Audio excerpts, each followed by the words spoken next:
Can you take her instead of me? Those 6 words stopped a hardened rancher dead in his tracks and changed 3 lives forever. In the scorching hell of a Texas slave market, a 4-year-old girl made an impossible choice, offering her own mother to a stranger just to save her from something worse. The rancher said nothing. He just reached for his gold and took them both. What happened next tore through the frontier like wildfire, a desperate rescue, a brutal gunfight, and a love born from the ashes of broken souls. Stay until the end and comment what city you're watching from. I want to see how far this story travels. The heat came down like a punishment. Texas, 1870, late August. The kind of afternoon where the sun didn't just warm the earth, it branded it.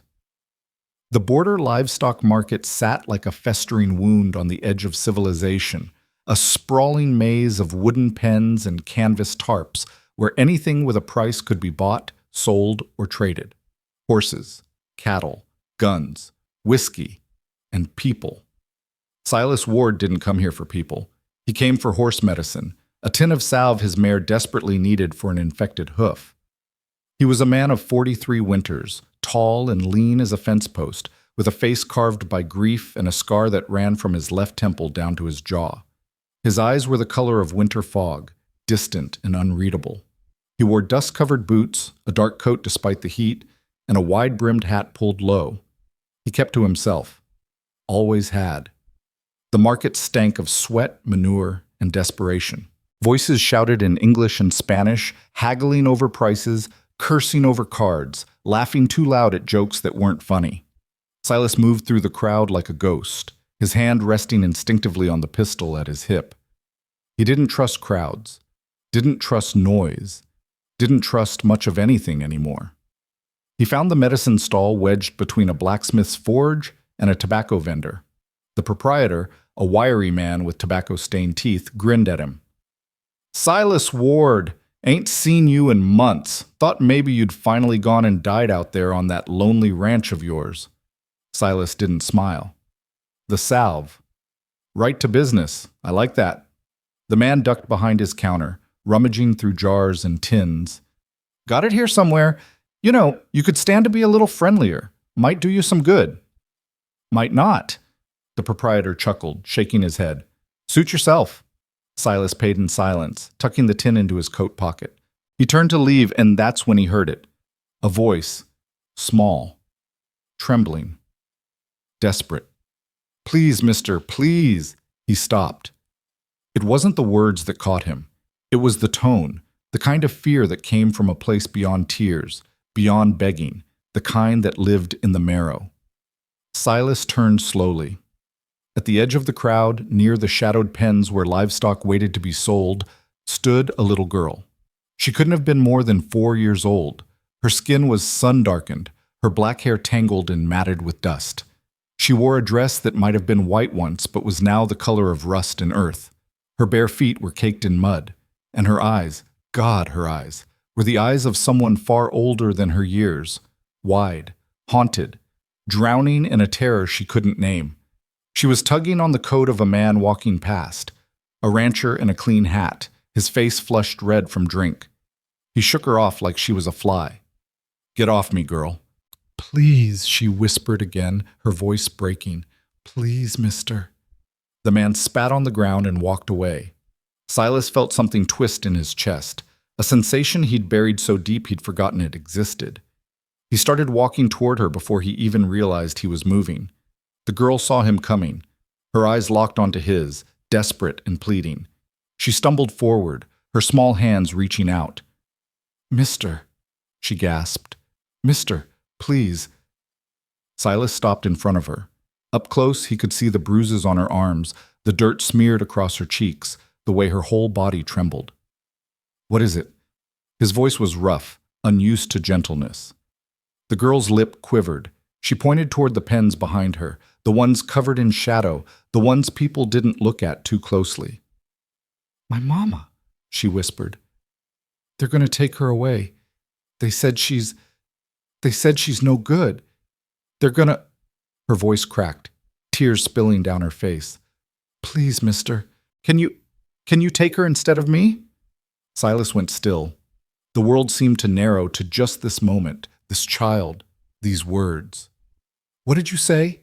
The girl sobbed, clutching at his coat with desperate fingers. "Take her instead, please. I'm little. I can work. I can be good. But she's hurt, and they're gonna— Please, mister, please, take her instead of me." Something inside Silas cracked. He'd heard plenty of terrible things in his life. He'd seen men die slow. He'd buried his wife and daughter in the same grave after a storm tore through his ranch 6 years ago.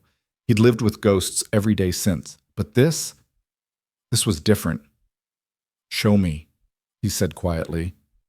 The girl's eyes widened with hope so fierce it was almost painful to see. She grabbed his hand, her tiny fingers wrapping around two of his, and pulled him toward the pens. They moved through the crowd, past the livestock, past the trading stalls, into the shadowed corner where the air smelled like blood and fear. There were pens here too, but these weren't for animals. Silas's jaw tightened. Inside the largest pen, a group of people sat huddled together. Men, women, a few children. They were bound at the wrists, their faces hollow with exhaustion and resignation. Guards stood nearby, armed with rifles, watching with the bored expressions of men who'd seen this 1,000 times before. The girl pulled him to the far corner of the pen. "There," she whispered, pointing. "That's my mama." Silas looked. A woman sat slumped against the wooden post, her wrists bound with rough rope, her head bowed. Her long black hair fell across her face, tangled and matted. Her dress was torn at the shoulder, revealing a dark bruise that spread across her collarbone like a stain. Her breathing was shallow, labored. She wasn't moving. "Mama," the girl called softly, pressing her face against the wooden slats. "Mama, wake up!"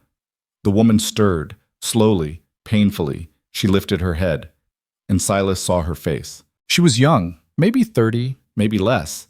Her features were sharp and beautiful despite the bruises, her skin the color of desert clay. But it was her eyes that struck him. Even through the pain, even through the exhaustion, they burned with something fierce and unbroken. She saw the girl, and her expression shattered. "Maribel," she rasped, her voice raw. "No. No, mija, you shouldn't be here. You need to—" "I brought help, Mama," Maribel said, her voice bright with desperate hope. "I found a man. He's gonna help." The woman's gaze shifted to Silas. For a moment their eyes met, and he saw everything in that single glance. The terror, the shame, the resignation, the fierce, desperate love of a mother who would endure anything to keep her child safe. She looked away first, her face crumpling. "Go away," she whispered. "Please, just take Maribel and go." "Ma'am, I said go!" Her voice cracked, breaking into a sob. "There's nothing you can do. I'm already—" She shook her head, tears streaming down her face. "Just take her, please. She's all I have. Just take her and go." Silas stood there, silent. One of the guards noticed him, a big man with a scar across his nose and a rifle slung over his shoulder. He walked over, grinning. "You interested in that one?" He jerked his thumb toward Elena. "Bad news, friend. She's already been sold. Fellow who bought her said she's too damaged. Gonna haul her off to the work camps up north. But if you want the kid—" He glanced at Maribel. "She might fetch a decent price. Young ones usually do." The guard laughed. Silas didn't. "How much?" he said quietly. The guard blinked. "What?" "For the woman. How much?" The guard frowned, scratching his beard. "Like I said, she's already— How much?" Silas's voice was flat, cold. His hand rested on the pistol at his hip. The guard's grin faded. He glanced at Silas's gun, then back at his face. Something in those winter-gray eyes made him take a step back. "Look, mister, I don't make the rules. How much?" A long pause. Then the guard sighed. $50, gold. "And the child?" $20. Silas reached into his coat and pulled out a leather pouch. He counted out the coins slowly, deliberately, and dropped them into the guard's outstretched hand. $70, gold. The guard stared at the coins, then at Silas. "You serious?" "Open the pen." The guard hesitated, then shrugged. "Your funeral, friend." He unlocked the gate, swinging it open with a creak of rusted hinges. Silas stepped inside. The other prisoners shrank back, but Elena didn't move. She stared at him with wide, disbelieving eyes. "What are you doing?" she whispered. Silas didn't answer. He knelt in front of her, pulling a knife from his belt. She flinched, but he simply cut the ropes binding her wrists. They fell away, leaving deep red marks in her skin. "Can you stand?" he asked. She shook her head, tears streaming down her face. "Why are you doing this? You don't even know me. You don't—" "Can you stand?" Elena tried. Her legs buckled immediately, and she collapsed forward. Silas caught her before she hit the ground, his arms steady and sure. "I've got you," he said quietly. He lifted her as if she weighed nothing, cradling her against his chest. She was trembling, her body racked with fever and exhaustion. She tried to push him away, but she had no strength left. "Maribel," she gasped. "I'm here, Mama." The little girl was already at Silas's side, her hand clutching his coat. Silas turned and walked out of the pen, carrying Elena in his arms, Maribel following close behind. The market went silent. Every eye turned toward them. The guards, the traders, the buyers. The crowd parted like water as Silas moved through it, his expression unreadable, his steps steady and deliberate. No one stopped him. No one dared. He reached his horse, a sturdy gray mare tied to a post near the edge of the market. He laid Elena gently across the saddle, then lifted Maribel up in front of her. "Hold on to your mama," he said. Maribel nodded, wrapping her small arms around Elena's waist. Silas swung up into the saddle behind them, his arms forming a protective cage around mother and child. He took the reins and urged the mare forward, leaving the border livestock market behind without a single glance back. They rode in silence for hours. The sun began to sink toward the horizon, painting the sky in shades of orange and red.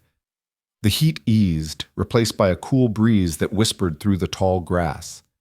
Elena drifted in and out of consciousness, her head resting against Silas's chest. Maribel stayed awake, her eyes wide and watchful, her small hands gripping the saddle horn. "Where are we going?" she asked quietly. "Home," Silas said. "Where's home?" "North, about 10 miles. "Are you going to keep us?" Silas was silent for a long moment. Then, "For now." Maribel nodded as if that answer was enough. They reached Silas's ranch just as the stars began to appear.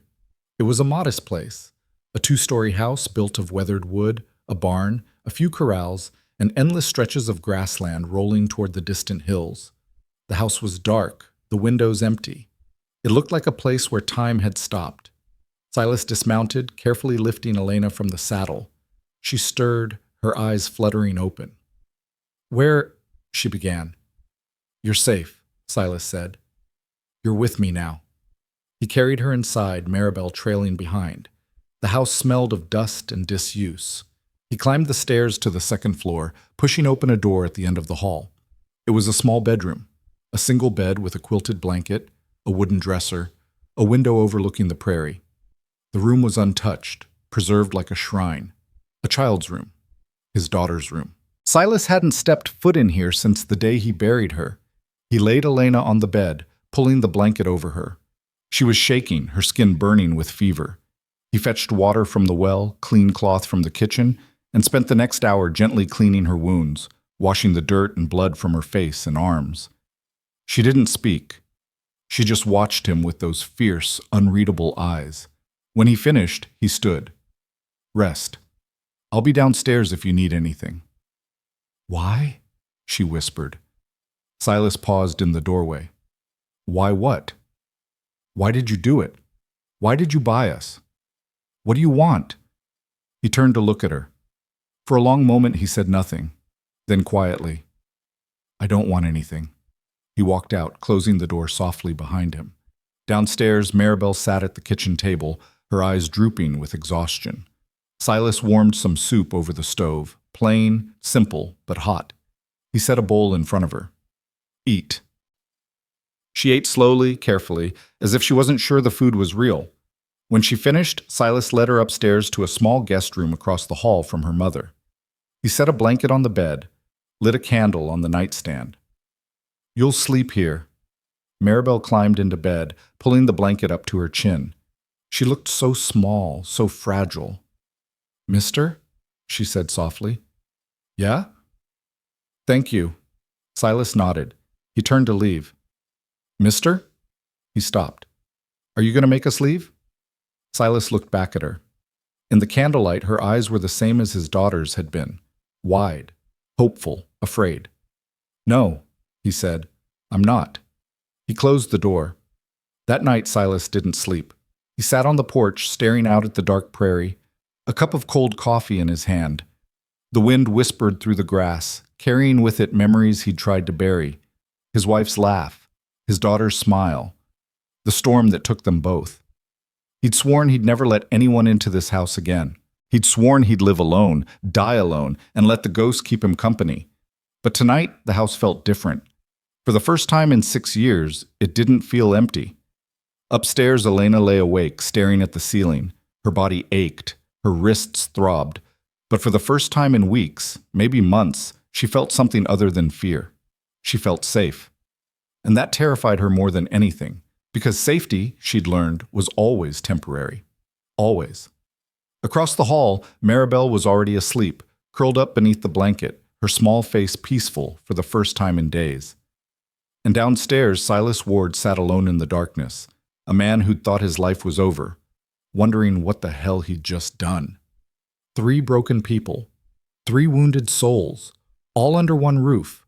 The storm that brought them together was over, but the one that would define them? That was only just beginning. Dawn came slow and uncertain, like it wasn't sure it was welcome. Silas woke before the sun, same as he always did.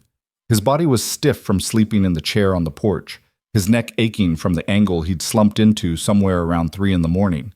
He stood, rolling his shoulders, and walked inside to start the fire in the stove. The house was quiet. Too quiet. For 6 years, that silence had been his companion, cold, familiar, undemanding. But this morning it felt different. This morning, the silence had weight to it, expectation.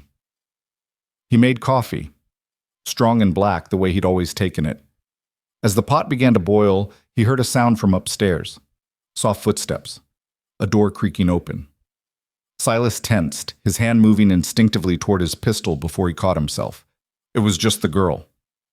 Maribel appeared at the top of the stairs, her black hair sticking up in every direction, her bare feet silent on the wooden steps.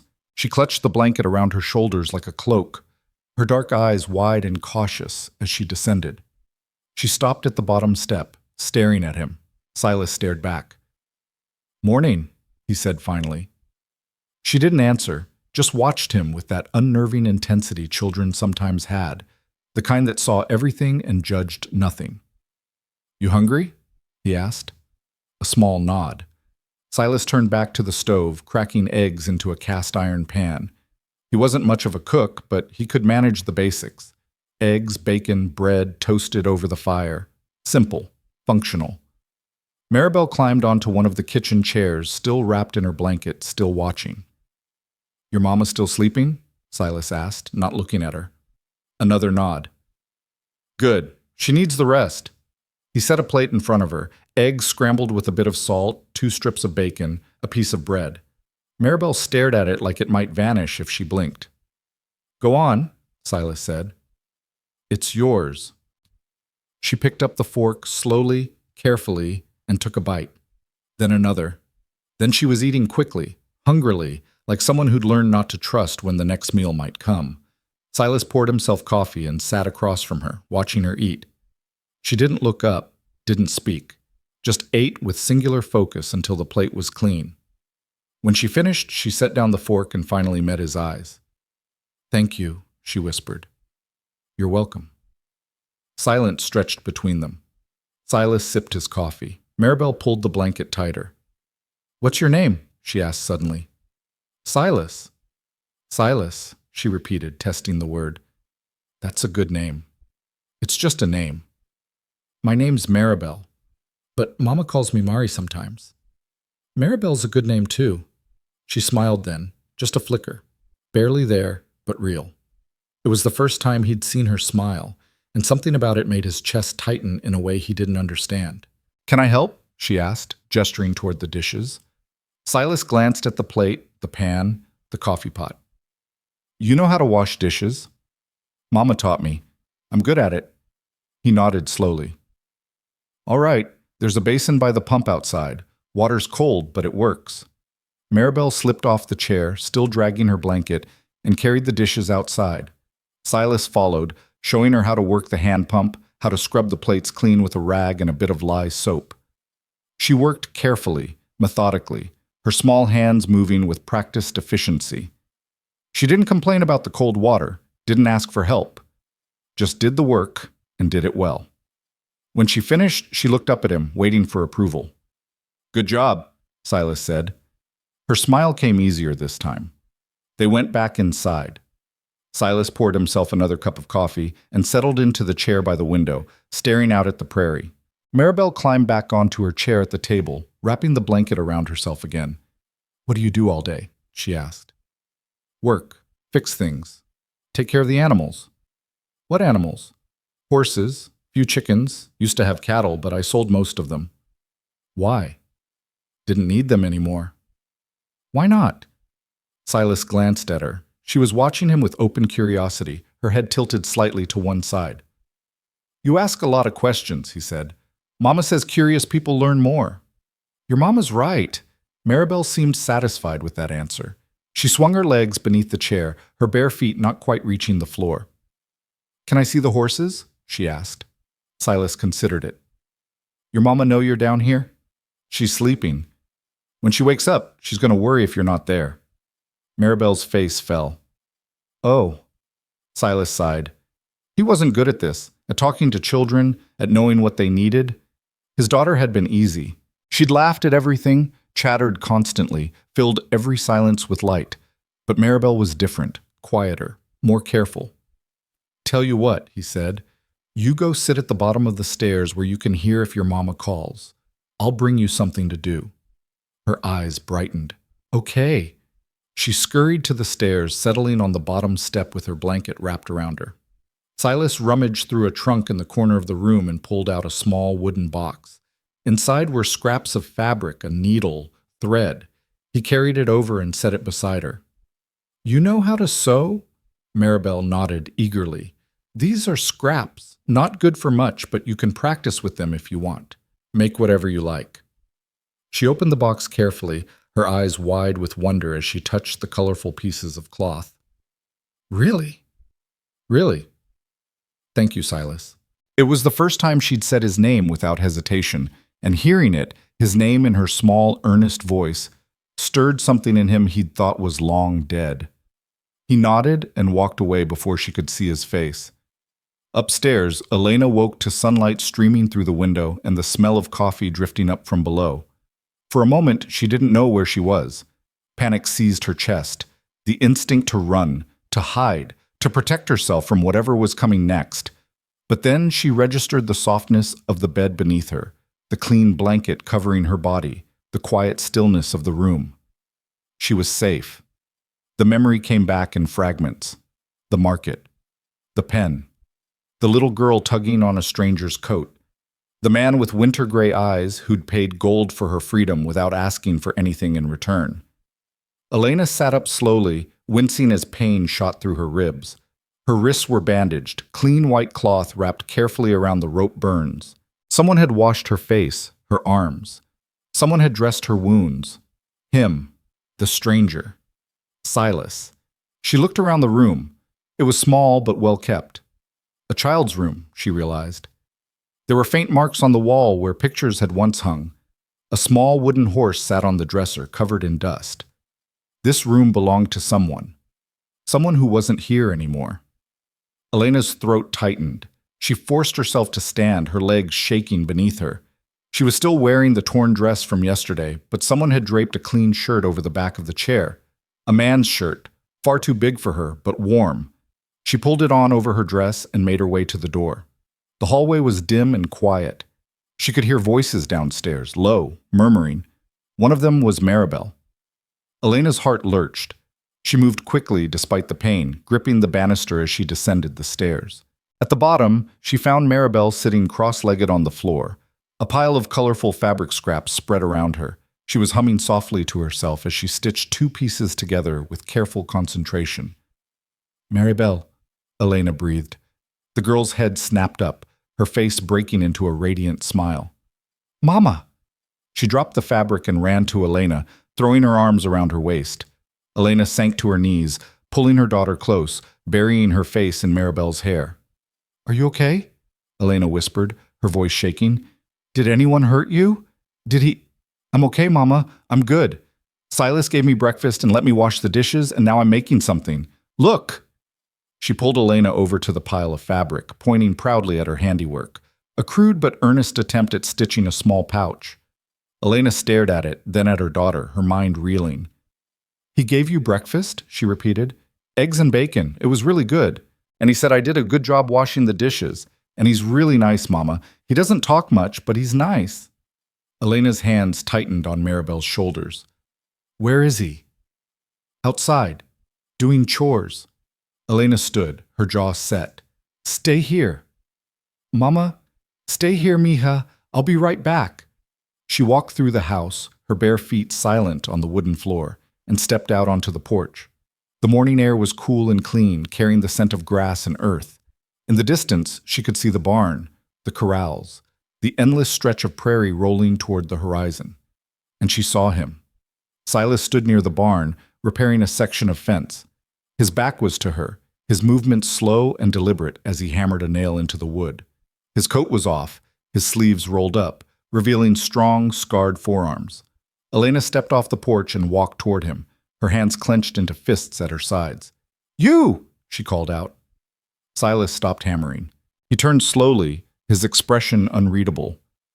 "You're awake," he said. "What do you want from us?" Elena demanded, her voice sharp. Silas set down the hammer. "Nothing." "Liar. Everyone wants something. You didn't buy us out of kindness. Men like you don't—" Her voice cracked. "What do you want? Just tell me, so I know, so I can—" "Nothing," Silas repeated, his tone flat. "I don't want anything from you." Elena stared at him, her chest heaving. "Then why? Why did you do it?" Silas was quiet for a long moment. Then he said simply, "Because no one else would." The words hit her like a blow. "That's not an answer," she said, but her voice was weaker now, uncertain. "It's the only one I've got." Elena's hands trembled. She wanted to yell at him, to accuse him, to push him away before he could hurt her the way every other man in her life had hurt her. But the way he looked at her, calm, steady, without expectation, disarmed her completely. "I don't understand you," she whispered. "Sheba, you don't have to. I don't trust you. I don't expect you to." She shook her head, tears burning her eyes. "This doesn't make sense. None of this makes sense." Silas picked up the hammer again. "You and the girl can stay as long as you need. There's food in the kitchen, water from the pump, spare clothes in the chest upstairs." He paused, glancing at her. "The door's not locked. You want to leave? You can leave." Elena opened her mouth to respond, but no words came. Silas turned back to the fence and resumed his work. She stood there for a moment longer, watching him, trying to make sense of the man who'd bought her freedom and asked for nothing in return. Finally, she turned and walked back to the house. Inside, Maribel was still stitching, her tongue poking out in concentration. "Mama, look! I almost finished it!"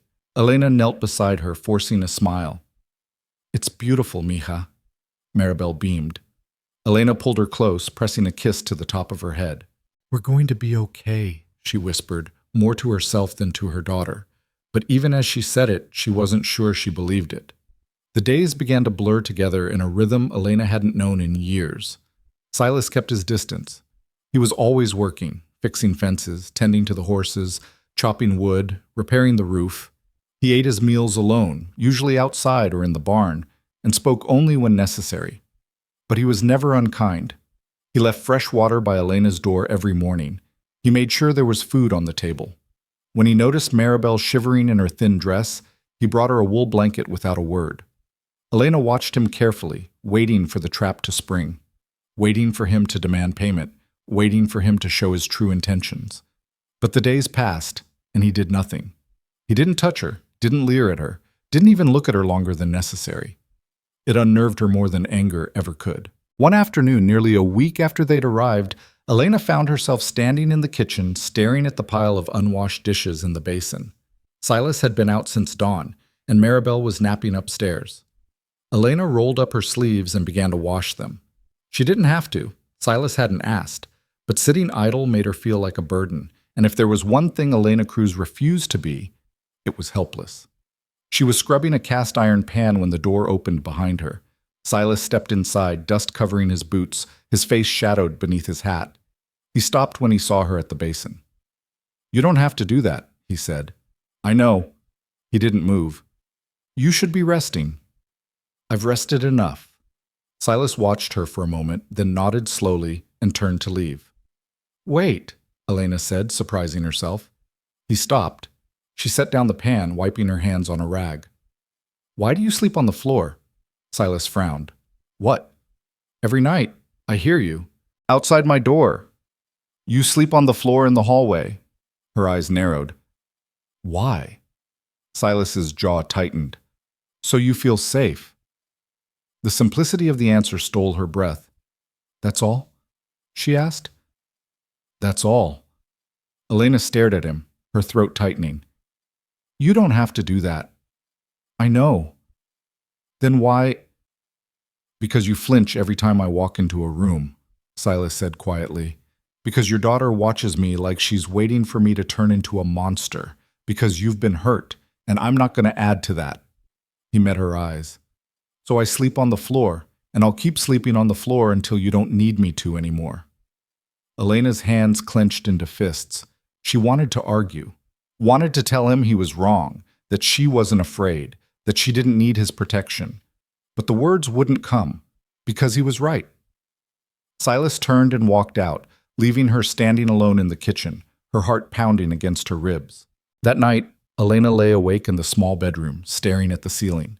She could hear him outside the door, the faint sound of his breathing, the creak of the floorboards as he shifted his weight. He was there, keeping watch, asking for nothing. And for the first time in longer than she could remember, Elena felt the tight knot of fear in her chest begin to loosen, just a little. But enough. The days turned into weeks, and slowly, so slowly Elena almost didn't notice, things began to change. Maribel stopped flinching when Silas walked past. She started following him around the ranch, peppering him with questions he answered in short, gruff sentences that somehow satisfied her completely. Why do horses wear shoes? So their hooves don't crack. Why don't people wear horseshoes? Because we've got boots. Can I wear horseshoes? No. Why not? Because you're not a horse. Maribel giggled at that, and Silas, despite himself, almost smiled. Elena watched from the porch, mending one of Maribel's dresses, her needle moving in steady, practiced strokes. She saw the way Silas shortened his stride so Maribel could keep up, the way he lifted her onto the fence so she could see the horses better, the way he caught her when she stumbled, his hands gentle and sure. He was good with her, patient, kind. It terrified Elena, because kindness, in her experience, always came with a price. One evening, as the sun set in shades of gold and crimson, Silas came in from the barn to find Elena in the kitchen, stirring a pot of stew over the fire. He stopped in the doorway, surprised. "You made dinner," he said. Elena didn't look at him. "You've been feeding us for weeks. Seemed only fair. You didn't have to." "I know." Silas hesitated, then walked to the table and sat down. Elena ladled stew into 3 bowls and set one in front of him. "Thank you," he said quietly. She nodded, then called upstairs. "Maribel, dinner!" The girl came thundering down the stairs, her face bright with excitement. She climbed into her chair and dug into her stew with enthusiasm. For the first time since they'd arrived, the 3 of them ate together. It was awkward at first, silent. But then Maribel started talking about the chickens she'd fed, the horse that had nuzzled her hand, the flower she'd found growing by the fence, and the silence broke like ice thawing in spring. Silas listened. Elena watched him listen, and something inside her softened just a little more. After dinner, Maribel yawned hugely, her eyes drooping. "Time for bed, mija," Elena said. "But I'm not tired," Maribel protested, even as she yawned again. Silas stood. Come on, I'll carry you up. Maribel's eyes widened. Really? He nodded. She climbed into his arms without hesitation, resting her head on his shoulder. Silas carried her upstairs, Elena following close behind. He set Maribel down gently on her bed and pulled the blanket over her. "Good night, Silas," Maribel murmured, already half asleep. "Good night, Mari." Elena's breath caught. It was the first time he'd called her that. Silas stepped back, nodding to Elena, and left the room. Elena tucked Maribel in, pressing a kiss to her forehead. "Sweet dreams, mi amor." "Mama?" "Yes?" "I like it here." Elena's throat tightened. "Me too, mija." "Do you think we can stay?" Elena didn't know how to answer that, so she just smoothed Maribel's hair and whispered, "We'll see." But as she closed the door and stepped into the hallway, she found Silas standing there, his back against the wall, his head tilted back, staring at the ceiling. "She's asleep," Elena said softly. Silas nodded. For a moment, neither of them moved. "You're good with her," Elena said finally. "Better than I expected." "I had a daughter once." The words came out quiet, almost reluctant. Elena's eyes widened. "You—" "Storm took her. 6 years ago. Her and my wife." Silas's voice was flat, emotionless. "This was her room. The one you're sleeping in." Elena's hand flew to her mouth. "Oh God, I didn't— I'm so sorry. I shouldn't have—" "It's all right," Silas said. "It's been empty too long." He pushed off the wall and started toward the stairs. "Silas," Elena called after him. He stopped, glancing back. "Thank you," she said. "For everything?" He looked at her for a long moment, really looked at her, and something passed between them. Something unspoken but deeply felt. "You're welcome," he said. And then he was gone, his footsteps fading down the stairs. Elena stood alone in the hallway, her heart pounding, her mind racing. He'd lost everything, just like she had, and yet he'd still found room in his broken heart to save them. She returned to her room and lay down on the bed that had once belonged to his daughter, and for the first time in years, Elena Cruz allowed herself to cry. Not from fear, not from pain, but from something else entirely, something that felt dangerously close to hope. The peace lasted exactly 23 days. Elena would remember that number for the rest of her life. 23 days of waking to sunlight instead of fear. 23 days of watching Maribel laugh as she chased chickens across the yard. 23 days of quiet meals, careful conversations, and the slow, tentative rebuilding of something she'd thought was lost forever. Trust. On the morning of the 24th day, everything shattered. It started with the dogs. Silas kept 2 hounds, lean, scarred animals he'd raised from pups. They weren't pets, not exactly, but they were loyal and they knew the difference between friend and threat. That morning, just after dawn, they started barking. Not their usual alert, but something frantic, desperate. Silas was in the barn, mucking out stalls when he heard them. He dropped the pitchfork immediately and reached for the rifle he kept mounted near the door. Something was wrong. He moved quickly across the yard, his boots kicking up dust, his eyes scanning the horizon. The dogs were at the edge of the property, teeth bared, hackles raised, barking at something beyond the fence line. 3 riders. Silas's jaw tightened. They were still a quarter-mile out, moving slow and deliberate across the prairie. Even from this distance, he could see the glint of metal, rifles slung across their saddles, pistols at their hips. They weren't passing through. They were coming here. Silas turned and ran back to the house. He burst through the door, startling Elena, who was kneading dough at the kitchen table. "Get Maribel," he said, his voice sharp and urgent. "Get her and go upstairs. Lock the door. Don't come out until I tell you." Elena's eyes widened. "What's happening?" "Someone's coming. Go! Now!"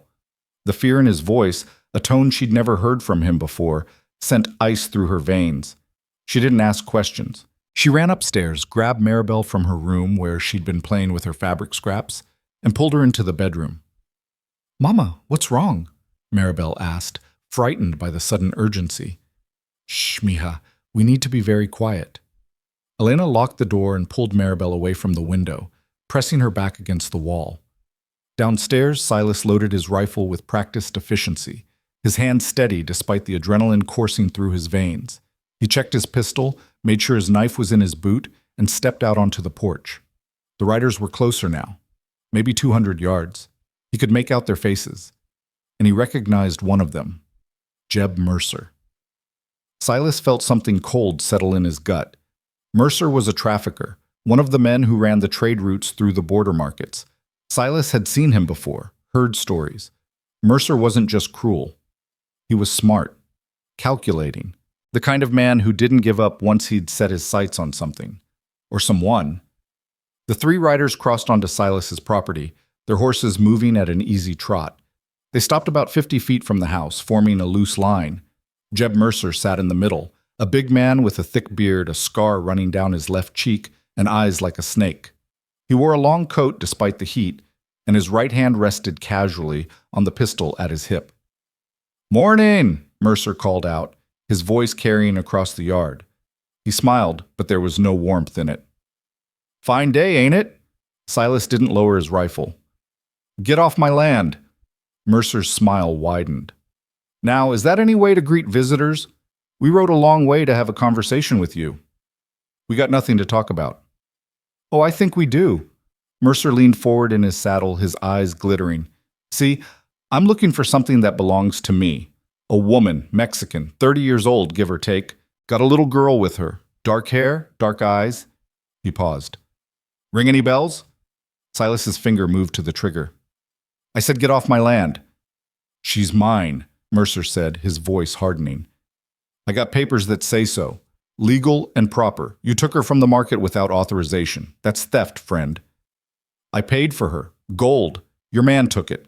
Mercer waved a hand dismissively. "That transaction wasn't authorized. Far as I'm concerned, you stole my property, and I want her back." "She's not property, and she's not going anywhere." One of the other riders, a younger man with a pockmarked face and a nervous energy, spoke up. "Just give us the woman, mister. We don't want no trouble." "Then leave," Silas said flatly. Mercer sighed, shaking his head like a disappointed schoolteacher. "I was hoping we could settle this peaceful-like, but you're making this difficult." He straightened in his saddle. "I'm going to give you one chance. Bring the woman out here, now, and maybe, I'll let you keep breathing." "No." The word hung in the air like a gunshot. Mercer's smile vanished. "You got any idea who you're dealing with?" "Don't care." "You will." Mercer nodded to the man on his right, a tall, lanky figure with a rifle across his lap. "Show him." The man raised his rifle, aiming it at the barn, and fired. The shot echoed across the prairie. In the barn, one of Silas's horses screamed, a high, terrified sound that cut straight to the bone. Silas's vision went red. "Next one goes through your window," Mercer said calmly. "Then maybe the door. Then maybe we just burn the whole damn place down. You got a choice here, friend. Make the smart one." Upstairs, Elena pressed her hand over Maribel's mouth, her heart hammering so hard she thought it might break through her ribs. She could hear everything, the voices, the gunshot, the awful scream of the injured horse. They'd come for her. Of course they had. She should have known, should have expected this, should have run the moment she had the chance. Now Silas was going to die because of her. Maribel whimpered against her palm, tears streaming down her face. Elena pulled her closer, her own tears falling silently. "I'm sorry," she whispered. "I'm so sorry, mija." Outside, Silas lowered his rifle slowly, deliberately. Mercer grinned. "That's better. See? We can be reasonable men." Silas set the rifle against the porch railing.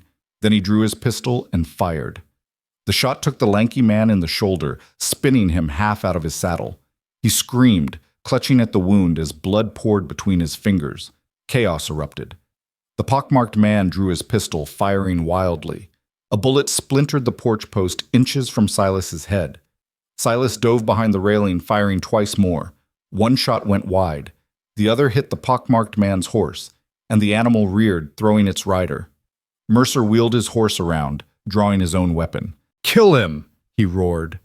The lanky man, still in his saddle despite his wound, raised his rifle one-handed. Silas rolled to the side as a shot tore through the spot where he'd been crouching. He came up firing, and this time his aim was true. The lanky man jerked backward and fell from his horse, hitting the ground hard and not moving. The pockmarked man scrambled to his feet, fumbling for his pistol. Silas shot him in the leg. He went down screaming. That left Mercer. The big man spurred his horse forward, firing as he rode. Bullets tore into the porch, the door, the window. Silas felt something hot slice across his upper arm. Not a direct hit, but close enough. He gritted his teeth against the pain and aimed carefully. One shot. It caught Mercer in the side, just below the ribs. The impact knocked him sideways in his saddle, but he didn't fall. He jerked his horse to a halt, one hand pressed to his bleeding side, his face twisted in rage and pain. "This ain't over," he snarled. "You hear me? This ain't—" Silas fired again. This shot hit Mercer's horse in the flank. The animal bolted, carrying its wounded rider across the prairie at a full gallop. Silence fell like a curtain. Silas stood slowly, his pistol still raised, watching until Mercer disappeared over the horizon. The pockmarked man was curled on the ground, whimpering and clutching his bleeding leg. The lanky man wasn't moving at all. Silas's arm burned. Blood soaked through his sleeve, dripping onto the porch. His hands were shaking, not from fear, but from the adrenaline crash that always came after violence. He holstered his pistol and walked over to the pockmarked man. The man looked up at him, eyes wide with terror. "Get your friend and get out," Silas said quietly. "If I ever see you on my land again, I'll kill you. Understand?" The man nodded frantically. "Go." The pockmarked man dragged himself to his feet, limping over to where the lanky man lay. He checked for a pulse, found none, and grabbed the dead man's arms, dragging him toward the remaining horses. Silas watched until they were gone, then turned back to the house. The door burst open. Elena stood there, her face pale, her eyes wild. Behind her, Maribel clung to her skirt, sobbing.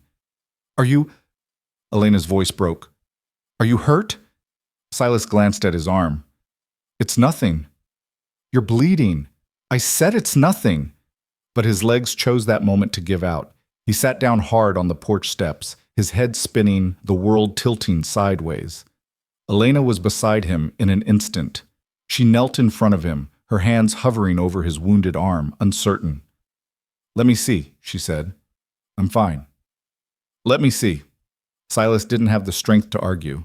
He let her push back his sleeve, revealing the deep graze where the bullet had carved a furrow through his flesh. It was bleeding freely, but not arterial. Painful, but not fatal. Elena's hand shook as she pressed her palm against the wound, trying to staunch the bleeding. "You could have died," she whispered. "You could have—" "I didn't.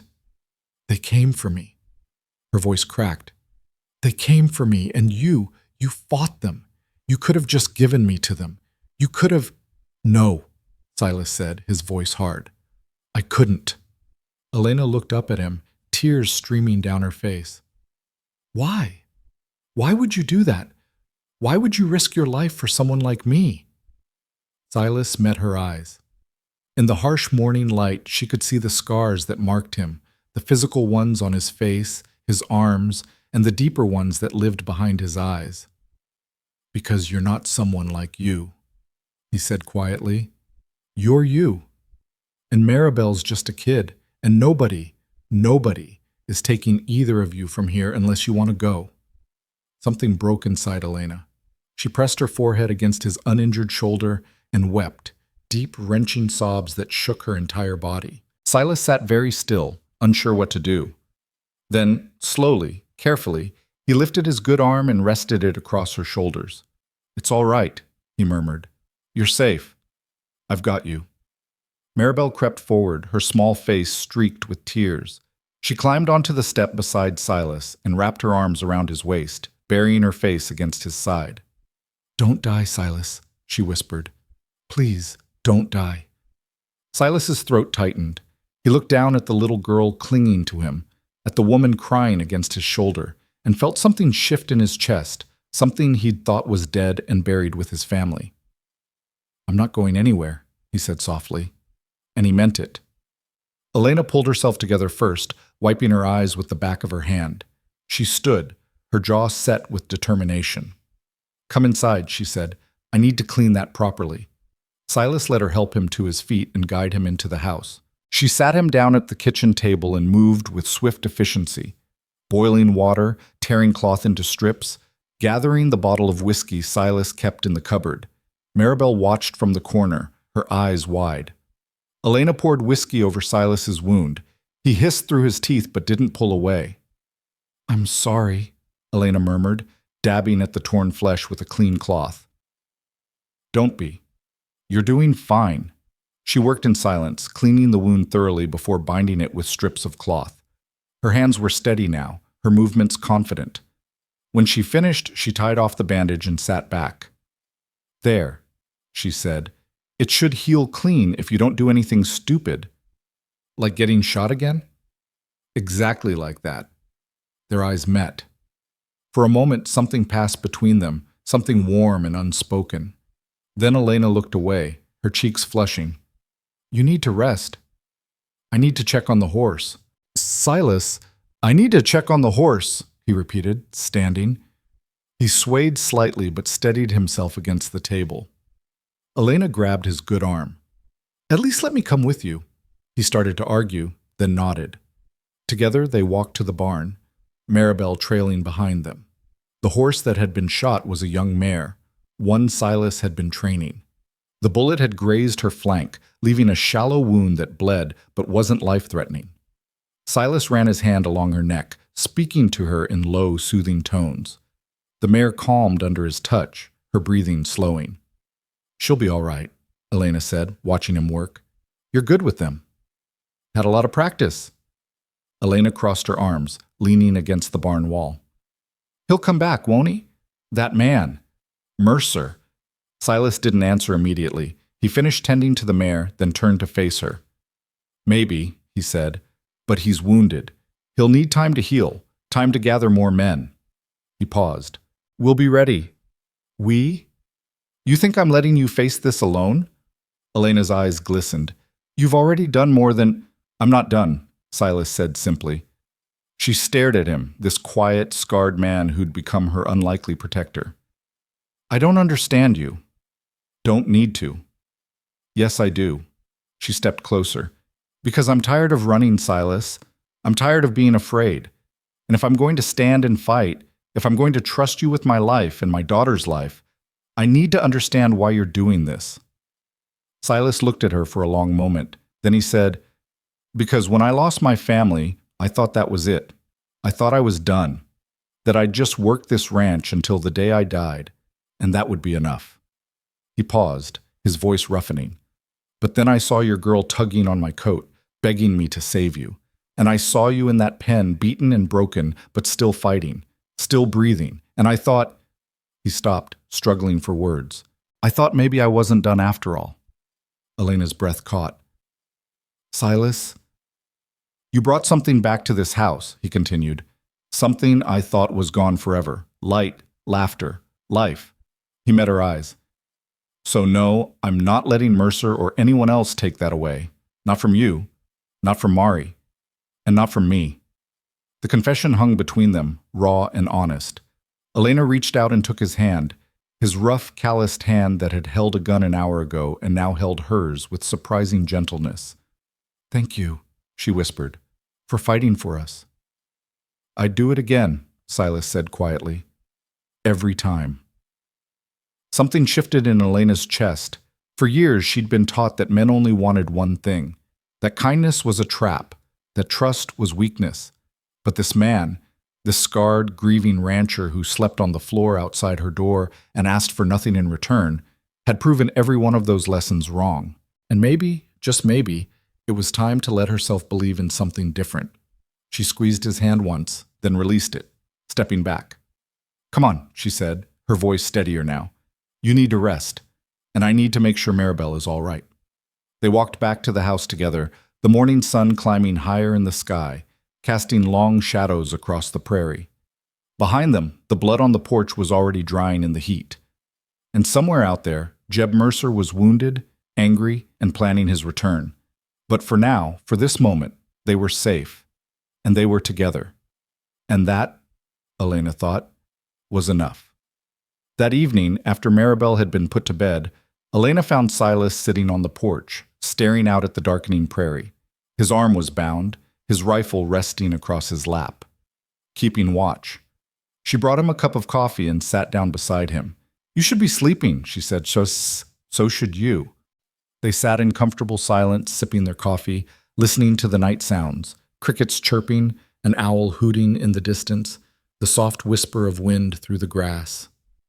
"When I was a girl," Elena said quietly, "my mother used to tell me that the world was divided into two kinds of people, those who take and those who get taken from." She looked down at her cup. "I always thought I was the second kind." "You're not," Silas said. "How do you know?" "Because you're still here, still fighting, still standing." He glanced at her. "That's not someone who gets taken from. That's someone who survives." Elena smiled faintly. "Maybe you're right." They lapsed into silence again. Then Elena said, "Tell me about your daughter." Silas went very still. "You don't have to," Elena added quickly. I thought maybe it would help to remember her." Silas was quiet for so long Elena thought he wouldn't answer. Then slowly he began to speak. "Her name was Sarah. She was 7 when she died." His voice was soft, distant. "She had her mother's laugh, this bright, wild thing that filled up every room. She loved horses, loved riding. She'd beg me every morning to take her out to the fields." Elena listened, not interrupting. "The day the storm came, she was helping her mother in the garden. I was out fixing a fence on the north pasture. By the time I saw the clouds rolling in, it was too late." He paused, his jaw tight. "I rode back as fast as I could, but the storm, it tore through everything, took the barn, took half the house.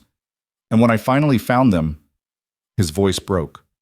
Elena reached out and covered his hand with hers.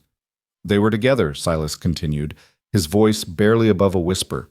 "My wife had wrapped herself around Sarah, trying to shield her, but it didn't matter. They were both..." He stopped, unable to finish. "I'm sorry," Elena said softly. "I'm so sorry." Silas nodded, blinking hard. "I buried them under the oak tree out back. Couldn't bring myself to leave this place, but I couldn't live in it either, so I just existed. For 6 years I just existed." "Until now," Elena said. "Until now," he agreed. She squeezed his hand. "Your daughter would be proud of you, for what you did today, for what you've done for us." Silas looked at her, his eyes shining with unshed tears. "You think so?" "I know so." They sat together in the darkness, two broken people finding strength in each other until the stars filled the sky and the moon rose high overhead. And for the first time in 6 years, Silas Ward didn't feel quite so alone. The days after the attack moved differently, like time itself had shifted gears. Elena found herself watching Silas with new eyes. She noticed things she'd been too afraid to see before. The way he winced when he thought no one was looking, favoring his wounded arm.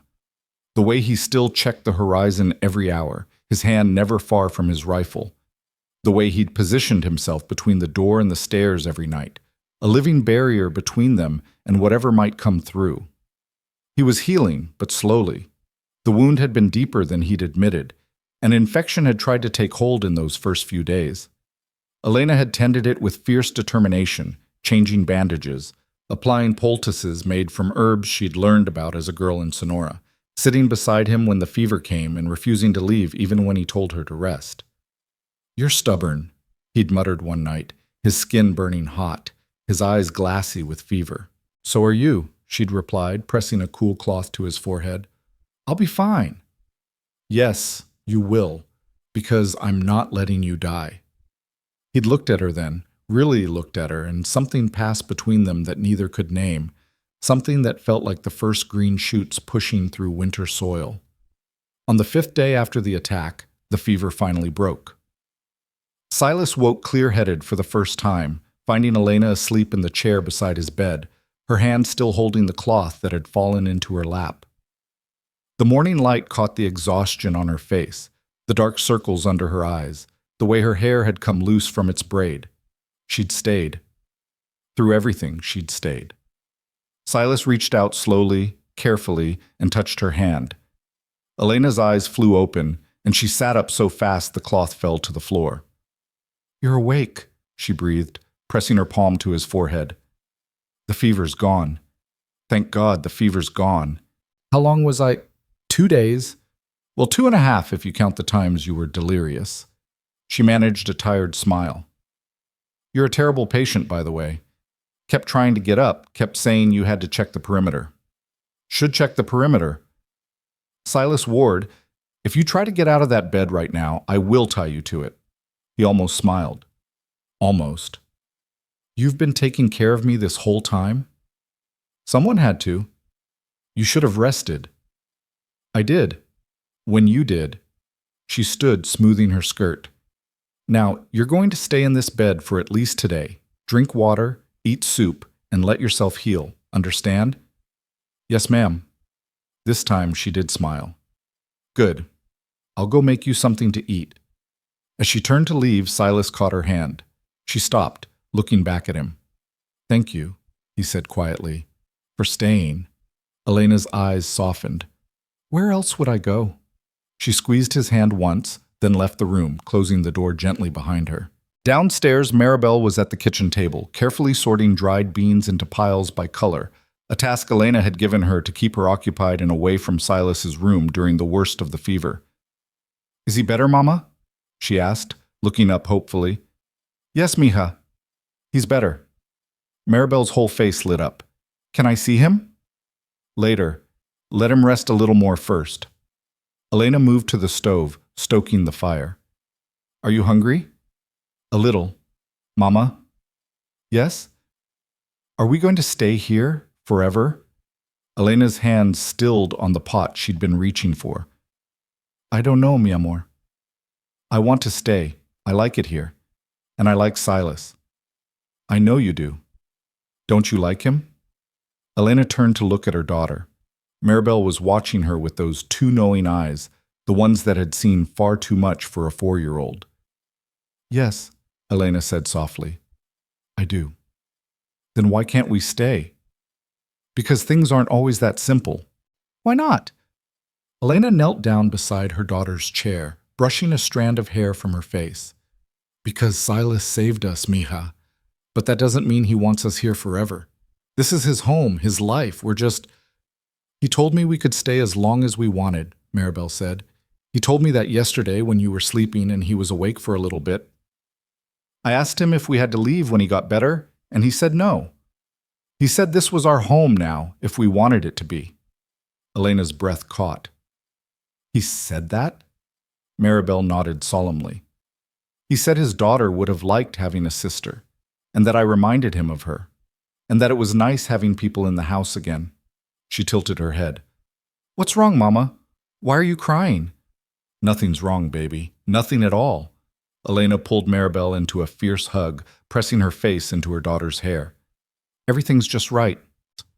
That afternoon, after Silas had eaten and dozed off again, Elena found herself standing in the doorway of his room, watching him sleep. His face was peaceful, the hard lines softened by rest. His wounded arm lay across his chest, the bandages clean and white. He'd said they could stay, that this could be their home. The thought terrified and thrilled her in equal measure. She'd spent so long running, so long surviving, that the idea of stopping, of staying, felt impossible, like trying to hold water in her hands. But maybe, she thought, maybe this time could be different. Maybe this man with his quiet strength and his broken heart could be the home she'd been searching for all along. The thought should have felt dangerous. It should have sent her running for the door. Instead, it felt like coming home. 3 days later, Silas was back on his feet against Elena's protests and the doctor's orders, though there'd been no doctor to give orders, just Elena's fierce insistence that he take it easy. I've been lying in bed for nearly a week, Silas said, pulling on his boots. The horses need tending, the fence needs fixing, and you need to not tear your stitches open, Elena said firmly, hands on her hips. At least let me help you. You don't have to. I know I don't have to. I want to. They stared at each other for a moment, engaged in a silent battle of wills. Finally, Silas nodded. All right, but you're staying away from anything heavy. Deal. They worked together that day, falling into an easy rhythm. Elena proved surprisingly capable with the horses, her hands gentle but confident as she brushed them down and checked their hooves. Silas watched her work, noting the way she spoke softly to the animals, the way they calmed under her touch. "You've done this before," he observed. "My father had horses. Before—" She stopped, her hand stilling on the brush. "Before everything fell apart." Silas didn't push. He just handed her a bucket of oats and moved on to the next stall. They worked in comfortable silence, broken only by the soft sounds of the horses and the distant call of birds. It felt natural, working beside her, like they'd been doing this for years instead of weeks. When they finished, Elena stood in the barn doorway, looking out at the ranch. The sun was high overhead, warming the prairie grass, making it shimmer like gold. "It's beautiful here," she said quietly. "It is. Lonely, though, before we came." Silas came to stand beside her. "Yeah, it was." She turned to look at him. "Do you ever think about leaving, starting over somewhere new?" "Every day for 6 years." "But you stayed." "Couldn't leave them, my wife and daughter. They're buried here." Elena nodded slowly. "I understand. But it's different now," Silas continued, his voice rough. "Now there's a reason to stay that's not just about the past. There's—" He stopped, struggling for words. "There's what?" Elena asked softly. He looked at her, really looked at her, and she saw everything he couldn't say written in his eyes. "There's tomorrow," he said finally. "There's the sound of Maribel laughing in the yard. There's breakfast at the table instead of alone. There's—" He paused. "There's you." Elena's heart hammered against her ribs. "Silas, I'm not good with words," he said, "and I don't know how to— I can't promise I won't mess this up. But what I can promise is that as long as you and Mari want to stay here, you'll have a home. You'll be safe. You'll be—" He took a breath. "You'll be family." Elena felt tears prick her eyes. "You mean that?" "I mean that." She took a step closer to him, close enough that she could see the silver in his dark hair, the faint scar above his eyebrow, the depth of sincerity in his gray eyes. "I've never had a family," she whispered. "Not really. Not one that chose me instead of being bound by blood. You have one now, if you want it." Elena reached up slowly, giving him every chance to pull away, and cupped his scarred face in her hand. He went very still, his breath catching. "I want it," she said. "God help me. I want it so much it scares me." Silas covered her hand with his own. "Then stay, both of you. Stay and let this be home." "What about Mercer? What about the men who'll come looking?" "Let them come. We'll be ready. You can't fight the whole world for us. Watch me." The fierce certainty in his voice made her believe him, made her believe that maybe, just maybe, they could actually have this. She leaned forward and pressed her forehead against his chest, feeling his heart beat steady and strong beneath her cheek. His arms came around her slowly, carefully, holding her like she was something precious. They stood like that for a long moment, two damaged souls finding strength in each other, while the prairie wind whispered through the grass and the sun climbed higher in the endless Texas sky. That evening, after Maribel had been fed and bathed and tucked into bed, Elena found Silas on the porch again. But this time, instead of sitting apart, she sat beside him, close enough that their shoulders almost touched. "Tell me about Sonora," he said after a while. "About your family, about before." Elena was quiet for a moment, gathering her thoughts. Then she began to speak. "My father was a horse trader. We lived in a small village in the mountains, far from the cities. It was beautiful, wild and harsh, but beautiful." She smiled at the memory. "I had a brother, Diego. He was 2 years older than me, always getting into trouble, always making me laugh. What happened to him?" "The fever. Swept through the village one winter. Took him and my father both within a week." Her voice grew thick. "My mother tried to hold things together, but without my father's trade we had nothing. She remarried a year later. A man who seemed kind at first." Silas heard the pain in her voice. "He wasn't." "No, he wasn't." Elena wrapped her arms around herself. "When I turned 16, he started looking at me differently, and one night he—" She stopped, unable to continue. Silas's jaw tightened. You don't have to, I ran, Elena said. I took what little money I could find and I ran. Met a man in the next town who said he could help me get to America, start a new life. He seemed kind, too. She laughed bitterly. I learned too late that kindness is often just a mask. Maribel's father? Elena nodded. He wasn't who he said he was. By the time I realized I was already pregnant, he disappeared the day I told him. I never saw him again. She looked down at her hands. I tried to make it work. Took jobs where I could. But being alone, pregnant, with no family, people look at you different, treat you different. How did you end up at the market? I made a mistake. Trusted the wrong person. Again. Her voice hardened. A woman who said she could help me find work. Instead, she sold me to men who traded people like livestock. They took Maribel to make sure I'd cooperate. Said if I fought, they'd hurt her. Jesus, Silas breathed. I spent 3 weeks in those pens before you found us. 3 weeks watching people get bought and sold like animals. 3 weeks knowing my daughter was being kept somewhere, scared and alone, and there was nothing I could do. Tears streamed down her face. And then Mari escaped somehow. Found her way to the market. Found you. She's brave, like her mother. I'm not brave. I've just learned to survive. That's the same thing. Elena turned to look at him. You really believe that? I know it. She wiped her eyes with the back of her hand. Your turn. Tell me something real. Silas was silent for a long time. Then he said, I think about them every day, my wife and daughter. Some days it's like they died yesterday. Other days it feels like a lifetime ago. He stared out at the darkness. For 6 years, I've been stuck between those two feelings, never moving forward, never really letting go. And now? Now I'm learning that maybe I don't have to let go. Maybe I just have to make room for something new alongside the old. He looked at her. Maybe I can hold on to their memory and still build a future. Maybe it's not betraying them to be happy again. They'd want you to be happy, Elena said softly. I think they would. He paused. I think they'd like you, both of you. Elena felt warmth spread through her chest. I wish I could have met them. Me too. They sat in comfortable silence, watching the stars emerge one by one in the darkening sky. Somewhere in the distance a coyote howled, and another answered. Silas? Elena said after a while. Yeah? Thank you for letting us stay, for giving us a home, for... She stopped, searching for the right words. For choosing us. Thank you for staying.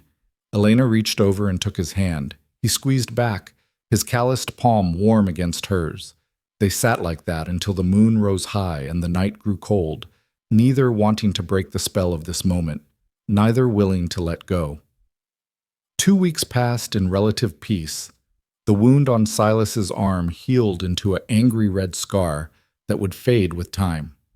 Maribel grew more confident, helping with chores without being asked, chattering away to the horses and chickens like they were old friends. And Elena began to bloom. Silas saw it in the way she moved through the house, no longer tiptoeing like a guest, in the way she hummed while she cooked old songs from her childhood, in the way she laughed at Maribel's stories, real and unguarded. She was healing. They all were. One afternoon, while Maribel was napping and Silas was repairing a broken harness in the barn, Elena approached him with purpose in her step.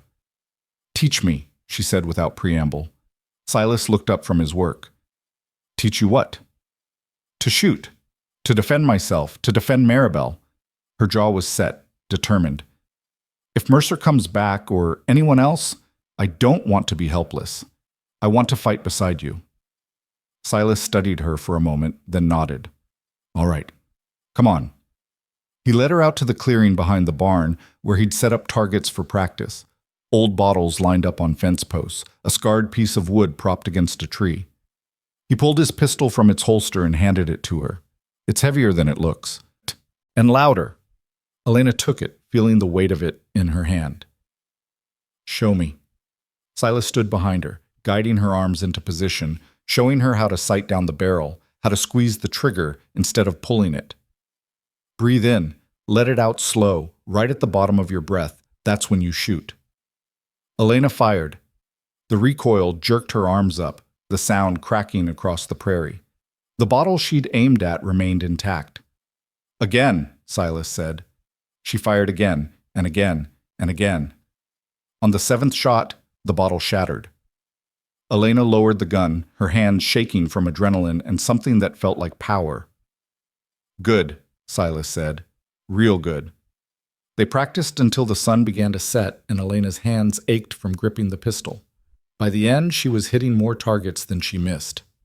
You're a natural, Silas observed, reloading the weapon. I'm motivated. I noticed. Elena handed him back the gun. Thank you for teaching me, for trusting me with this. You're part of this family now. That means you get to defend it too. The word family still felt strange and wonderful on her tongue, but she was learning to accept it, learning to believe it. Silas? She said as they walked back to the house. Yeah? When this is over, when we're truly safe, what do you want? He was quiet for a moment. Honestly? Honestly. I want morning coffee on the porch. I want to teach Mari to ride properly. I want to hear you singing while you work. He stopped walking, turning to face her. I want ordinary days and quiet nights, and nothing more dramatic than a storm rolling through. I want... He stopped, his voice dropping to almost a whisper. I want to build something with you. Something that lasts. Elena felt her heart stutter. You mean that? Every word. She stepped closer, looking up into his weathered face, this good man who'd become her salvation. Then that's what we'll build, she said. Together. Together, he agreed. And there, in the fading light of day, with the prairie stretching endlessly around them and the house waiting warm behind them, Elena Cruz and Silas Ward made a silent promise to each other. To fight for this. To protect this. To build something beautiful from the broken pieces of their pasts. They didn't kiss. Not yet. That would come later. But they stood close, hands almost touching, hearts beating in tandem. And that was enough. For now, that was more than enough. Winter came early that year, arriving on the back of a cold wind that stripped the last leaves from the cottonwoods and turned the prairie grass the color of old gold. 3 months had passed since the attack. 3 months of watching the horizon, sleeping light, keeping weapons close. 3 months of waiting for Jeb Mercer to make good on his promise to return. But the horizon remained empty. The nights stayed quiet. And slowly, cautiously, life began to settle into something that looked almost like peace. Silas had reinforced the ranch. New locks on the doors, shutters that could be barred from inside, a bell rigged near the barn that could be rung in case of trouble. He'd also made a trip into town, speaking quietly with the sheriff, a grizzled man named Garrett, who'd known Silas for years. You did right by those women, Garrett had said, leaning back in his chair, his boots propped on his desk. Word's gotten around about what you did, about Mercer and his men. Any sign of him? Not hide nor hair. My guess? He crawled back to whatever hole he came from to lick his wounds. Men like that don't take kindly to being bested. Garrett had fixed Silas with a meaningful look. But they also don't forget, you keep your eyes open, Ward. Always do. Good. And Ward? Yeah? Those women of yours, they're lucky to have you. Silas had nodded, the words settling somewhere warm in his chest. His women. His family. When had that happened? When had these two souls he'd rescued become the very center of his world? He couldn't pinpoint the exact moment. Maybe it was when Maribel had climbed into his lap one evening and fallen asleep against his chest, trusting and peaceful. Maybe it was when Elena had touched his face with gentle hands while changing his bandage, her eyes soft with something that looked like affection. Maybe it was the first morning he'd woken to the smell of coffee he hadn't made himself, to the sound of voices that weren't ghosts. Or maybe it had been that very first day, when a little girl had looked up at him with desperate eyes and asked him to save her mother. Maybe he'd been lost from that moment on. The thought should have terrified him. Instead, it felt like coming home. One morning in late November, Silas woke to find the world transformed. Snow had fallen during the night, the first real snow of the season, blanketing everything in pristine white. The ranch looked like something from a dream, peaceful and still. He dressed quickly and headed downstairs, finding Elena already in the kitchen, kneading dough for bread. She looked up when he entered, her face brightening in a way that made his heart skip. "Good morning," she said. "Did you see the snow?" "Hard to miss." Maribel's going to lose her mind when she wakes up. She's never seen snow before. Silas poured himself coffee, watching Elena work. She'd changed in these months, filled out from regular meals, her skin glowing with health, her movements confident and sure. She wore one of his old shirts over her dress, the sleeves rolled up, her hair twisted into a loose braid. She looked beautiful. The thought came unbidden, but Silas didn't push it away. He was done pretending he didn't feel what he felt. "Elena," he said. She looked up, something in his tone catching her attention. "Yes?" He opened his mouth, trying to find the words, but before he could speak, they heard a shriek of pure joy from upstairs. "Mama! Mama! Come look!" Maribel came thundering down the stairs in her nightgown, her eyes wide with wonder. "There's white everywhere. What is it? What happened?" Elena laughed, wiping her hands on her apron. "It's snow, mija, remember? I told you about it? But I didn't know it would be so beautiful." Maribel pressed her face against the window, her breath fogging the glass. "Can I go outside? Can I touch it?" "After breakfast. And after you get dressed properly. You'll freeze in that nightgown." Maribel raced back upstairs, and Elena shook her head with an indulgent smile. "She's going to talk about this for days."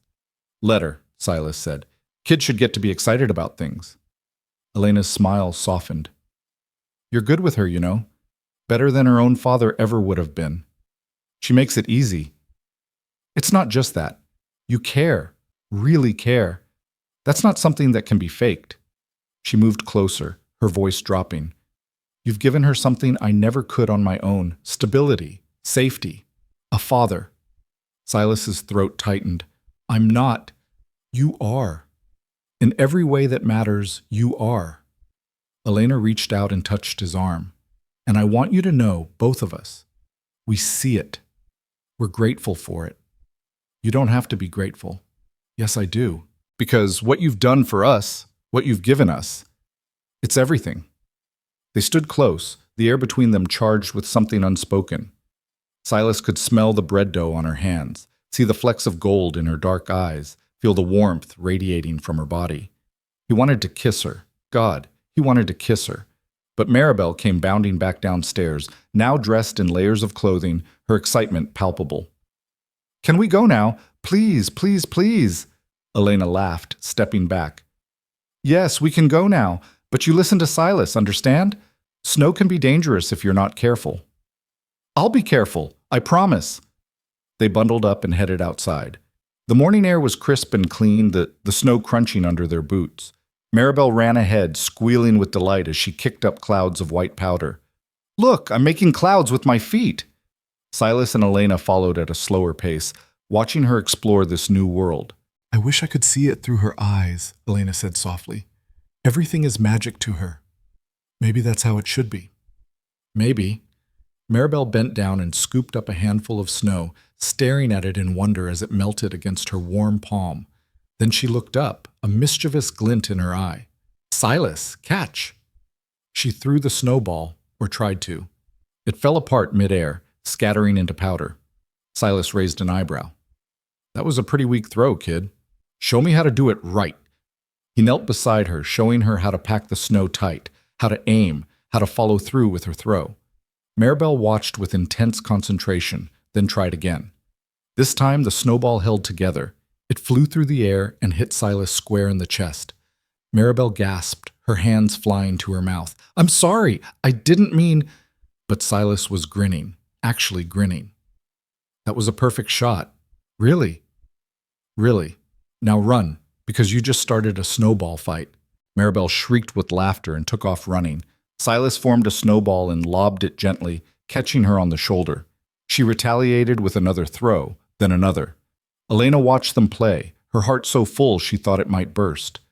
This was what she'd dreamed of for her daughter. Joy, laughter, childhood. Mama, help me, Maribel called. We need to team up. Elena laughed and joined in, the three of them chasing each other around the yard, throwing snowballs and laughing until their sides ached. For those precious moments, there was no danger, no fear, no past trauma. There was only this: family, playing in the first snow of winter. Eventually, they collapsed in a heap, breathless and rosy-cheeked. Maribel lay between them, her small body warm and solid, her laughter still bubbling up in little bursts. "That was the best day ever," she declared. "The day's not even half over yet," Silas pointed out. "I don't care. Best day ever." Elena met Silas's eyes over Maribel's head, and something passed between them. Something warm and bright and full of possibility. "This is real," that look said. "This is ours." That evening, after Maribel had been tucked into bed, exhausted from a full day of snow adventures, Elena found Silas in his workshop, a small shed near the barn where he kept his tools and worked on various projects. He was bent over his workbench, focused on something she couldn't quite see. The lantern light cast shadows across his face, highlighting the strong line of his jaw, the concentration in his eyes. "What are you making?" she asked from the doorway. Silas looked up, startled. Then he smiled. A small, private smile that made her stomach flutter. "Something I should have made weeks ago." Elena stepped inside, curious. On the workbench lay a small brass ring, simple and unadorned except for intricate engravings along the band. Her breath caught. "It's from a firing pin," Silas said quietly. "From the gun that saved you. That saved all of us." He picked it up, turning it over in his calloused fingers. "I melted it down, reformed it. Figured it was fitting, something that was used for violence becoming something that symbolizes—" He stopped, suddenly uncertain. "Symbolizes what?" Elena whispered, moving closer. Silas set down the ring and turned to face her fully. "Elena, I'm not good at this. I'm not good with words or feelings or any of the things a man should be good at when he's trying to tell a woman." He stopped, took a breath. "When I lost my family, I thought I was done. Thought I'd just exist until I didn't anymore. But then you came here. You and Mari, and you brought life back into this house. Into me." Elena's eyes were shining with tears. "I know we haven't known each other long," Silas continued. "I know this is fast, maybe too fast. But I also know that every morning I wake up grateful you're here. Every night I go to sleep thankful you stayed, and I can't imagine my life without you in it anymore." He picked up the ring again, holding it out to her. "This isn't much, and I'm not much. Just a broken-down rancher with more scars than sense. But if you'll have me, if you'll let me, I want to make this official. I want you to be my wife, want Mari to be my daughter, want us to be a family not just in our hearts but in the eyes of God and the law and anyone else who cares to look." Elena pressed her hand to her mouth, tears streaming down her face. "Silas, you don't have to answer now. I just wanted you to know, wanted you to understand what you mean to me, what you both mean to me." Elena stepped forward and took the ring from his hand, holding it up to the lantern light. The engravings caught the glow. Tiny flowers, delicate and beautiful, etched into the brass with painstaking care. "When did you do this?" she asked, her voice thick with emotion. "Been working on it for weeks. Every night after you went to bed. Wanted it to be perfect." "It is perfect."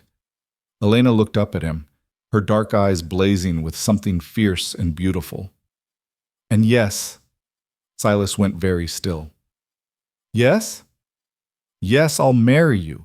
Yes, I'll be your wife. Yes to all of it." She laughed through her tears. "Did you think I'd say no?"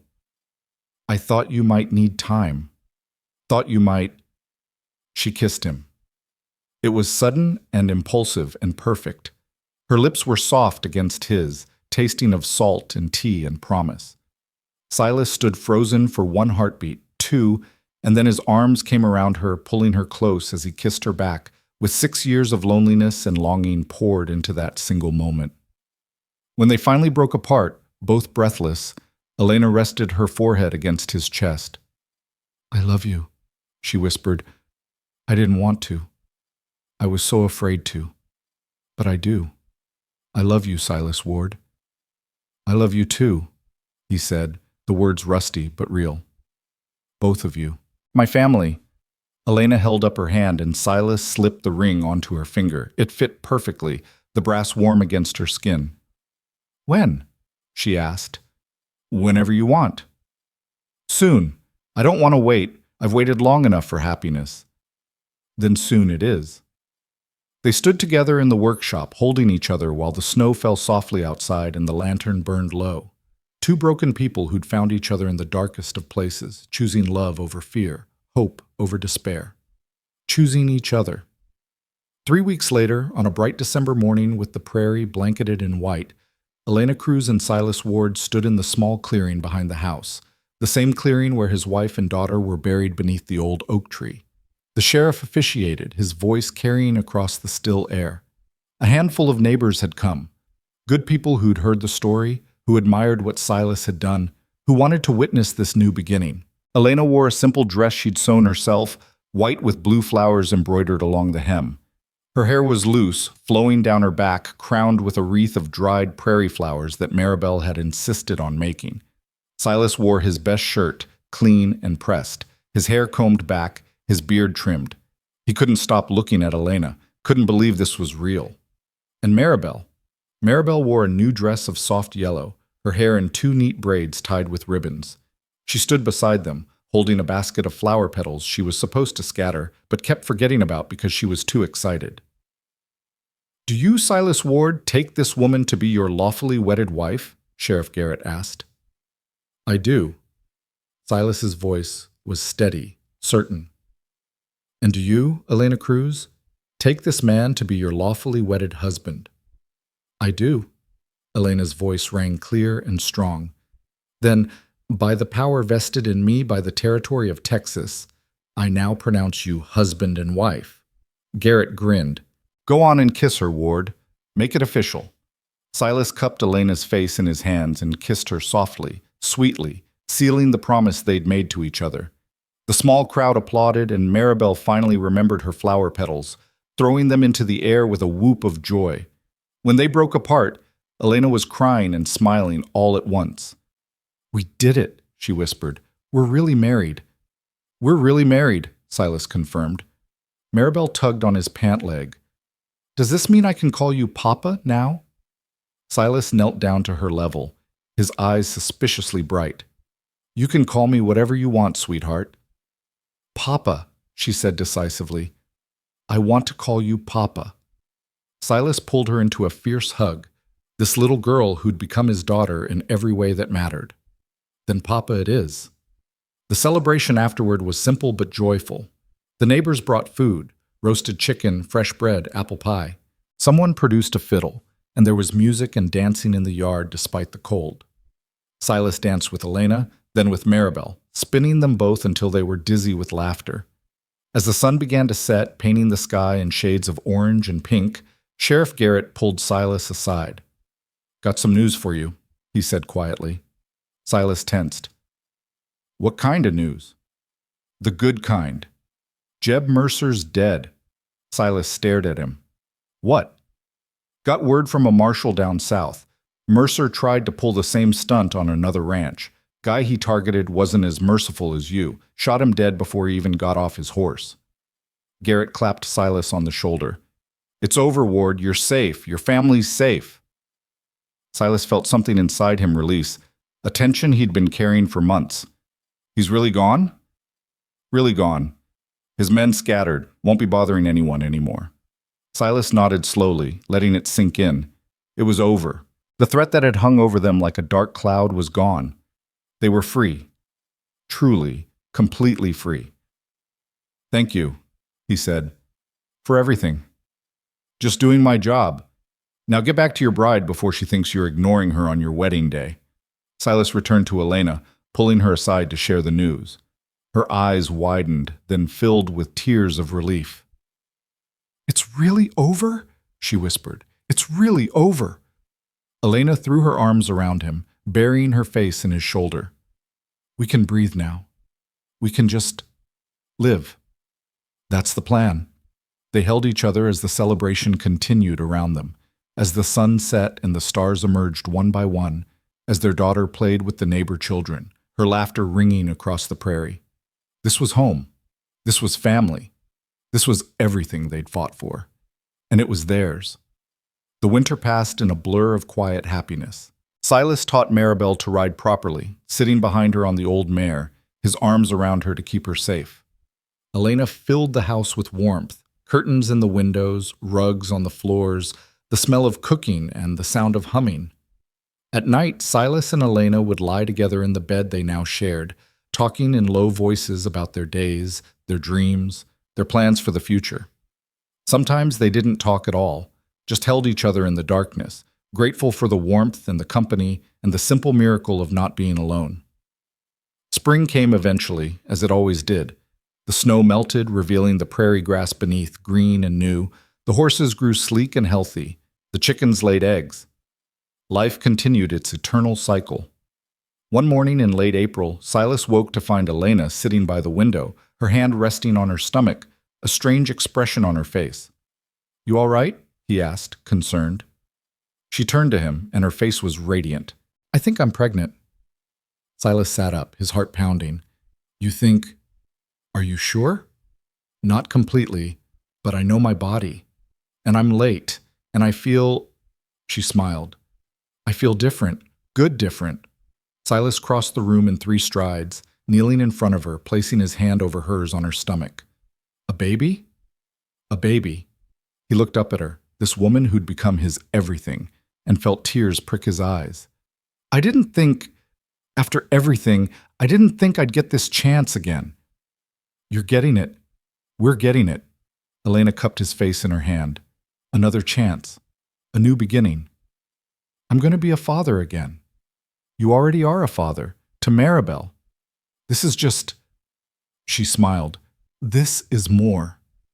Silas stood and pulled her into his arms, holding her tight, feeling the steady beat of her heart against his chest. They told Maribel at breakfast. She stared at them for a long moment, processing, and then her whole face lit up. "I'm going to be a big sister." "You're going to be a big sister," Elena confirmed. Maribel squealed and jumped from her chair, running around the kitchen in circles. "I'm going to teach them everything, how to feed the chickens and brush the horses and make flower crowns and..." "First they have to be born," Silas said with a laugh. "That's going to take a while." "How long?" "Several months." Maribel's face fell slightly. "That's forever." "It'll go faster than you think," Elena assured her. And it did. Summer came, hot and bright. Elena's stomach grew round, and Maribel talked to it constantly, telling the baby stories and singing songs she made up herself. Silas built a cradle in his workshop, carving it from oak, sanding it smooth, making it perfect. In September, on a cool morning when the leaves were just beginning to turn, Elena went into labor. The local midwife came, a no-nonsense woman named Mrs. Patterson, who shooed Silas and Maribel out of the bedroom with firm instructions to stay downstairs and stay out of the way. Silas paced the kitchen for hours, Maribel sitting at the table watching him with worried eyes. "Is Mama going to be okay?" she asked in a small voice. "She's going to be fine," Silas said with more confidence than he felt. "She's strong. The strongest person I know. But what if she's..." "No what ifs. She's going to be fine." When the baby finally came, its first cry rang through the house like a bell. Silas froze mid-pace, his heart in his throat. Mrs. Patterson appeared at the top of the stairs, smiling. "You can come up now, both of you." They raced upstairs, Maribel clinging to Silas's hand. In the bedroom, Elena lay propped against the pillows, exhausted but radiant, holding a tiny bundle wrapped in soft white cloth. "Come meet your son," she said softly. Silas approached slowly, reverently. Elena pulled back the cloth, revealing a small red face, eyes scrunched shut, tiny fists waving in the air. "A boy," Silas breathed. "A boy," Elena confirmed. "I was thinking, if it's all right with you, we could name him Samuel. After your father?" Silas's vision blurred. "You remembered." "I remember everything you tell me." Maribel climbed onto the bed, peering at her baby brother with wonder. "He's so small." You were that small once, Elena said. Can I hold him? When you're sitting down properly, yes. They arranged Maribel carefully, supporting her arms, and Elena placed the baby in her lap. Maribel stared down at Samuel with an expression of pure awe. Hi, baby brother, she whispered. I'm your big sister. I'm going to take care of you forever and ever. Samuel yawned, and Maribel giggled. He's perfect. He is, Silas agreed, sitting on the edge of the bed, his arm around Elena. You're all perfect. Elena leaned her head against his shoulder. We did it. We actually did it. Did what? Built a family, found happiness, made a home from all our broken pieces. Silas kissed the top of her head. Best thing I ever did was pay $70 in gold for two strangers. Elena laughed softly. Best thing I ever did was trust a scarred rancher who slept on the floor outside my door. They sat together, the four of them, as the afternoon sun streamed through the window and painted everything in golden light. Outside, the prairie stretched endlessly in all directions. The horses grazed peacefully. The chickens scratched in the yard. Life continued, simple and beautiful. Years would pass. Samuel would grow strong and healthy, learning to ride before he could barely walk. Maribel would become a fierce protector of her little brother, teaching him everything she knew. There would be more children eventually, 2 more daughters born in quick succession, filling the house with chaos and laughter. The ranch would prosper. The community would grow to know and respect the Ward family. Elena would become known for her healing skills, using the knowledge her mother had taught her to help neighbors through illness and injury. Silas would teach his children to be kind, to be strong, to stand up for those who couldn't stand up for themselves. They would face hardships, as all families do. Droughts, harsh winters, the occasional threat from men with bad intentions. But they would face them together, and they would endure. Because they were built from survivors, from people who'd refused to give up even when the world told them to, from 2 broken souls who'd found each other in the darkest moment and chosen to build something beautiful from the ruins. But all of that was still to come. For now, in this perfect moment, there was only this: a family, newly formed, sitting together in a bedroom filled with sunlight and love, from a little girl's desperate plea in a slave market, from a mother who'd thought she'd lost everything, from a man who'd believed his life was over. A family had been born, not by blood, not by law, but by choice, by courage, by the simple decision to open wounded hearts and let love in. And they never looked back. Years later, when Silas was old and gray, sitting on the porch watching his grandchildren play in the yard, Elena would sit beside him and take his hand. "Do you remember that day?" she would ask. "At the market?" "Every single moment," he would reply. "Do you ever regret it? Paying for us? Taking us in?" Silas would turn to her, this woman who'd become his whole world, and smile. "Not for a single second. Best $70 I ever spent." And Elena would laugh. That bright, beautiful laugh he'd first heard on a spring morning years ago, and rest her head on his shoulder while they watched their legacy play out before them. A legacy built on kindness, on courage, on the choice to see the humanity in strangers and offer them everything. A legacy that would endure long after they were gone, passed down through generations of children who would hear the story of how their family began and would learn that sometimes the greatest love stories don't start with romance. Sometimes they start with a desperate child, a broken woman, and a man who couldn't walk away. Sometimes they start with a single word: no. No, you can't take her. No, I won't turn away. No, I won't let you suffer alone. One word, one moment, one choice. And from that, everything else followed. The end.